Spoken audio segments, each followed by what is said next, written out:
Hello সবাইকে, good morning. সকালবেলা চলে এসেছি আলু ভাজা নিয়ে। আজকে সকালবেলা হবে আলু ভাজা আর রুটি। আলু ভাজাটা বসিয়ে দিয়েছি, এবার আটাটা মাখবো। আটা মেখে রুটি করব। রুটি করে তারপরে খাবো, খুব খিদে পেয়েছে।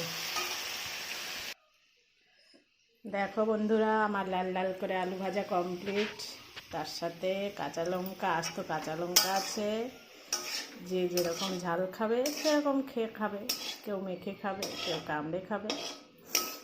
অনেকটা তেল হয়ে গেছে, সেই কারণে আমি আলুটারে সাইড করে দিচ্ছি, তেলগুলো ঝরে যাবে।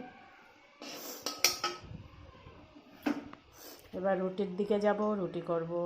আটা বেলা হয়ে গেছে, এই যে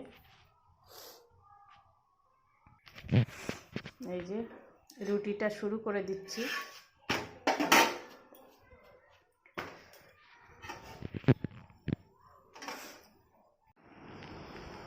আলু আর রুটি কমপ্লিট। আলু ভাজা আর রুটি কমপ্লিট হয়ে গেছে। এবার খাবো, দেখি কেমন হয়েছে আলু ভাজাটা।